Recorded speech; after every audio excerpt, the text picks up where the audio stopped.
Hello everyone, good morning. कल की class में हमने देख लिया था कि क्रोमोसोमल थ्योरी ऑफ इनहेरिटेंस क्या है। वो टॉपिक हमारा ख़त्म हो गया था। आज हमें नया टॉपिक स्टार्ट करना है, सेक्स क्रोमोसोम्स। तो सेक्स क्रोमोसोम क्या होते हैं, सबसे पहले तो हम ये डिस्कस करेंगे।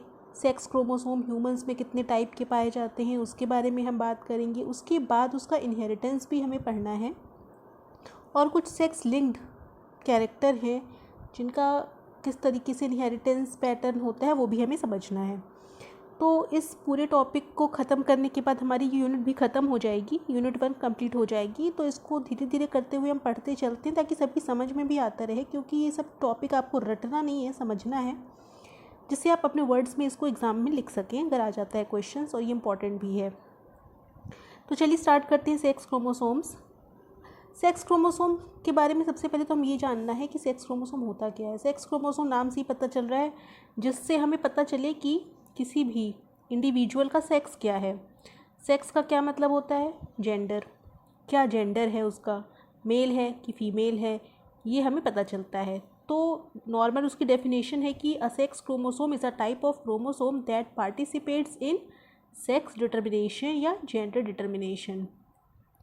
मीन सेक्स क्रोमोसोम्स के बेसिस पे ही हमें ये पता चलेगा कि ये कोई दिया गया इंडिविजुअल मेल है कि फीमेल, इसीलिए हम उसको सेक्स क्रोमोसोम कहते हैं, क्योंकि इससे हमें जेंडर आइडेंटिफिकेशन में मदद मिलती है। ठीक है, अब अगर ह्यूमंस की बात की जाए, क्योंकि ज़्यादातर जितने भी स्टडीज़ हैं ह्यूमंस पे ज़्यादा हुई हैं, डिजीज़ेज़ और जो सेक्स लिंक्ड इनहेरिटेंस हमें ह्यूमंस में ही ज़्यादा पढ़ना है, इसलिए ह्यूमन का केस लेके हम यहाँ चल रहे हैं। ह्यूमंस में क्या होता है, सबको पता है आप लोगों को, एक्स और वाई क्रोमोसोम्स सेक्स क्रोमोसोम्स कहे जाते हैं। ठीक है, जो पेयर में पाए जाते हैं। हमारी बॉडी में आपको पता है 22 पेयर ऑटोसोम और 1 पेयर सेक्स क्रोमोसोम का पाया जाता है। तो वो पेयर जो होता है एक्स क्रोमोसोम का, वो फीमेल्स में डबल एक्स के फॉर्म में होता है और मेल्स में एक्स वाई के फॉर्म में होता है। तो पेयर्स कैसे होंगे, 2 एक्स होंगे तो वो फीमेल हो जाएगा, 1 एक्स 1 वाई होगा तो वो उसको मेल कहेंगे। तो फीमेल्स में हमने देखा कि 2 एक्स क्रोमोसोम हैं, एक ही टाइप के हैं, इसीलिए हम फीमेल्स को होमोमॉर्फिक भी कहते हैं, एक ही जैसे हैं इसलिए होमोमॉर्फिक।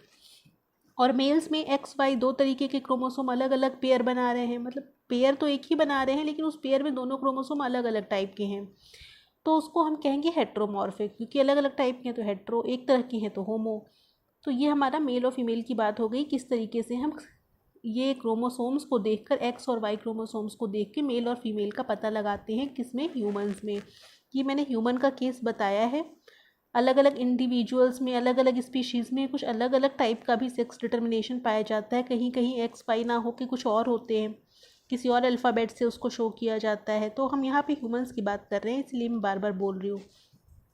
अब उसके बाद स्ट्रक्चरली एक्स क्रोमोसोम बड़ा होता है वाई क्रोमोसोम से। एक्स क्रोमोसोम का स्ट्रक्चर अगर हम देखेंगे तो उसकी लेंथ ज़्यादा होती है, बड़ा होता है वो, और काफ़ी हद तक एक्स क्रोमोसोम ऑटोसोम से मिलता जुलता भी होता है देखने में। लेकिन वाई क्रोमोसोम सबसे छोटा क्रोमोसोम बॉडी में वाई क्रोमोसोम ही होता है। बॉडी में क्या, सेल के अंदर सबसे छोटा क्रोमोसोम ह्यूमंस में वाई क्रोमोसोम होता है, और एक्स क्रोमोसोम नॉर्मल साइज़ का होता है जैसे और सारे ऑटोसोम्स होते हैं। तो वही लिखा है कि एक्स क्रोमोसोम वाई क्रोमोसोम से बड़ा होता है, सिंपल। ह्यूमंस में 22 pairs autosome, 1 pair sex chromosome, ये आप शुरू से बचपन से पढ़ते हुए आ रहे हैं, ये आप इंटर में पढ़ चुके हैं। अभी तक मैंने कुछ भी ऐसा नहीं बताया है जो बहुत ही नया हो आपके लिए, ये सब कुछ आपका रिवीजन चल रहा है अभी तक, तो इसलिए मैंने इसमें कुछ बहुत ज़्यादा समझाने की चीज़ है नहीं। ये सब आप एक बार पढ़ेंगे अपने आप समझ में आता चला जाएगा। ठीक है, अब देखिए हमने एक्स और वाई क्रोमोसोम का यहाँ एक डायग्रामेटिकली रिप्रेजेंटेशन बनाया है, एकदम जो जिसको कहते हैं सबसे ईजीएस्ट वे में इस तरीके से बन सकता है। एक्स क्रोमोसोम बड़ा बनाया है हमने, वाई क्रोमोसोम छोटा बनाया है, और वाई एक्स क्रोमोसोम में भी एक शॉर्ट आर्म है, इसको आप लॉन्ग आर्म लिख सकते हैं। मैंने लिखा नहीं है यहाँ पे, आप लिख लीजिएगा, ये लॉन्ग आर्म है, ये वाई क्रोमोसोम की लॉन्ग आर्म है। ठीक है, तो एक्स और वाई क्रोमोसोम पेयर में पाए जाएंगे तो वो क्या होगा, मेल होगा इंडिविजुअल, और एक्स तो एक ही जैसे पाए जाएंगे तो फीमेल होगा। अब हम बात करते हैं स्ट्रक्चर ऑफ वाई क्रोमोसोम की। अभी तो हमने जनरल बात कर ली कि एक्स और वाई क्रोमोसोम होते क्या हैं, ये सेक्स क्रोमोसोम होते हैं, बॉडी में एक पेयर पाए जाते हैं, जो अगर 2 एक्स हैं तो वो फीमेल, अगर एक एक्स एक वाई है तो वो मेल हो जाता है। ये सिंपल हमने अभी तक देख लिया है, जो कि हमें पहले से भी इतनी सारी बातें पता थी, कुछ भी नया नहीं देखा। अब हम स्ट्रक्चर देखेंगे वाई क्रोमोसोम का, जो अब हमारे लिए नई चीज़ है। इसको आपने नहीं पढ़ा होगा तो इसको ध्यान से देख लीजिएगा, structure of Y chromosome. Y chromosome का स्ट्रक्चर अगर हम बनाए तो उसमें 3 रीजन आते हैं मेनली। पार जीन्स, एक रीजन आता है जिसको हम कहते हैं स्यूडो ऑटोसोमल रीजन, जिसमें कुछ जीन्स पाए जाते हैं, उसको हम पार जीन्स कहते हैं। एक रीजन होता है हमारा हेट्रोक्रोमेटिन का, और एक मेल स्पेसिफिक रीजन होता है। मेल स्पेसिफिक रीजन में क्या होता है, इसको ऐसा क्यों कहा जा रहा है, क्योंकि उसमें कुछ जीन्स पाए जाते हैं जो मेल के स्पेसिफिक होते हैं। जैसे आपका SRY gene, SRY gene male specific gene होता है, ठीक है, आपको इसका नाम तो पता ही होगा, नहीं भी पता है तो भी आगे हम बताएंगे इसके बारे में। मेल स्पेसिफिक रीजन में जीन्स पाए जाते हैं जो एक्सप्रेस होते हैं, वो कुछ ना कुछ मेलनेस प्रोवाइड करते हैं, कुछ ना कुछ स्पेसिफिक फीचर प्रोवाइड करते हैं मेल को। तो जीन्स पाए जाने के कारण उसको हम यूक्रोमेटिन रीजन भी कह सकते हैं। आपको हेट्रोक्रोमेटिन और यूक्रोमेटिन रीजन पता होंगे, आप पहले पढ़ चुके हैं। क्रोमोसोम पे 2 तरीके के रीजन होते हैं। हेट्रोक्रोमेटिन मैं थोड़ा यहाँ डिस्कस कर लेती हूँ कि कुछ लोगों को नहीं पता होगा, आई एम श्योर।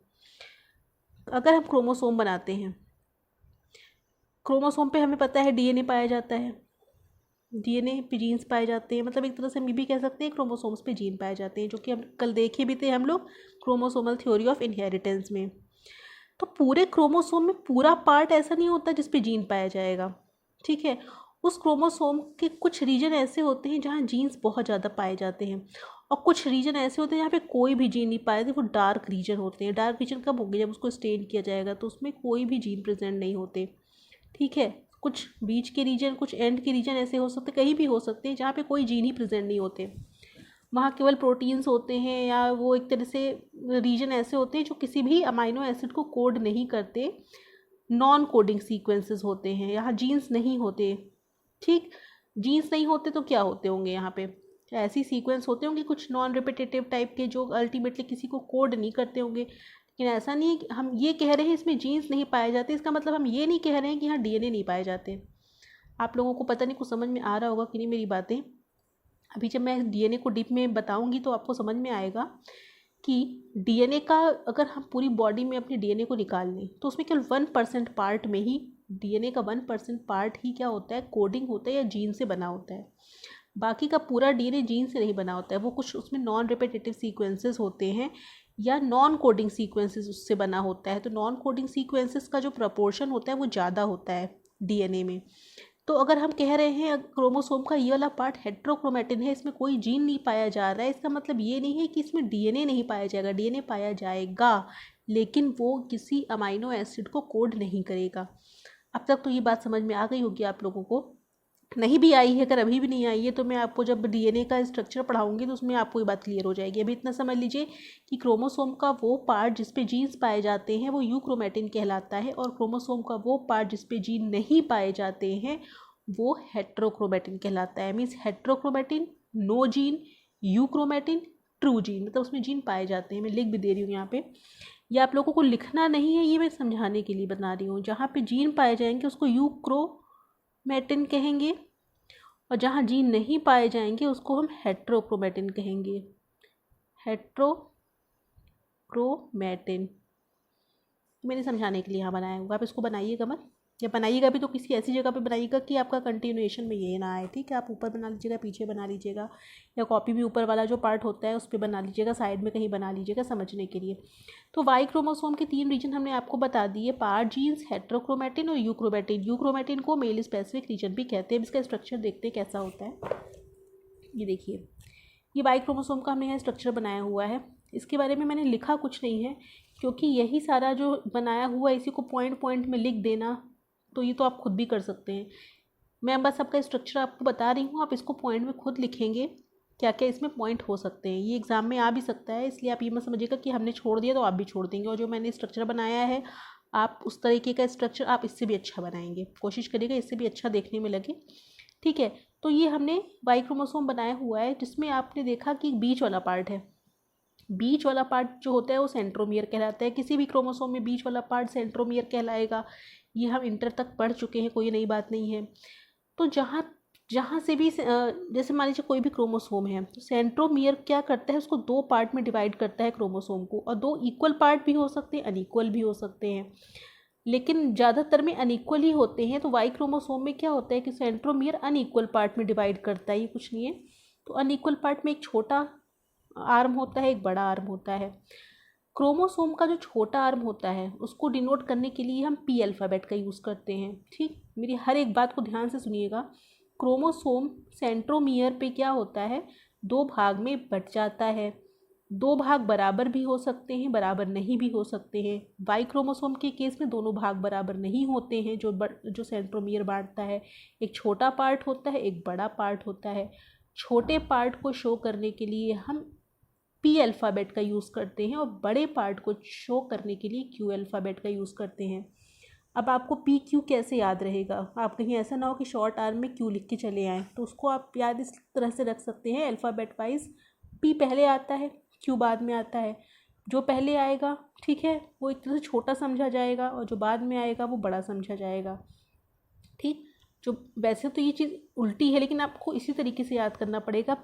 पी पहले आया, शॉर्ट आर्म, ठीक है, पहले शॉर्ट आर्म बना, फिर उसके बाद सेंट्रोमियर आया, फिर लॉन्ग आर्म बना। इस तरह से आप क्यू याद कर सकते हैं, क्यू लॉन्ग आर्म। ठीक, सेंट्रोमियर वाले पार्ट पे डिवाइड हो जाता है। अच्छा, ये आप एक बात और ध्यान रखिएगा, जो सेंट्रोमियर वाला पार्ट होता है वो हेट्रोक्रोमेटिन होता है, मीन्स उस पर कोई जीन नहीं पाए जाते, चाहे वो किसी भी क्रोमोसोम का सेंट्रोमियर हो। तो वाई क्रोमोसोम का सेंट्रोमियर है तो उसमें भी कोई जीन नहीं पाए जाएंगे। तो इसके अलावा सेंट्रोमियर के अलावा भी वाई क्रोमोसोम का जो लॉन्ग आर्म का मेजर पोर्शन जो होता है वो क्या होता है, हेट्रोक्रोमेटिन ही होता है, इसमें भी कोई जीन नहीं पाए जाएंगे। तो आप इसको ब्लैक ब्लैक बना लीजिएगा, या मैंने ब्लू कलर से बनाया हुआ है लेकिन आप ब्लैक बनाएंगे, क्योंकि मैंने यहाँ ब्लैक लिखा हुआ है इसलिए आप ब्लैक बनाएंगे। ठीक, तो इसको मैंने हेट्रोक्रोमेटिन लिखा हुआ है, मतलब इन दोनों जो काले काले पार्ट हैं जो मैंने नीला नीला बनाया हुआ है उस पर कोई जीन नहीं पाया जाएगा, और जो ये वाइट वाइट वाले पार्ट हैं जो हमने छोड़ दिए हैं उस पर जीन पाए जाएंगे।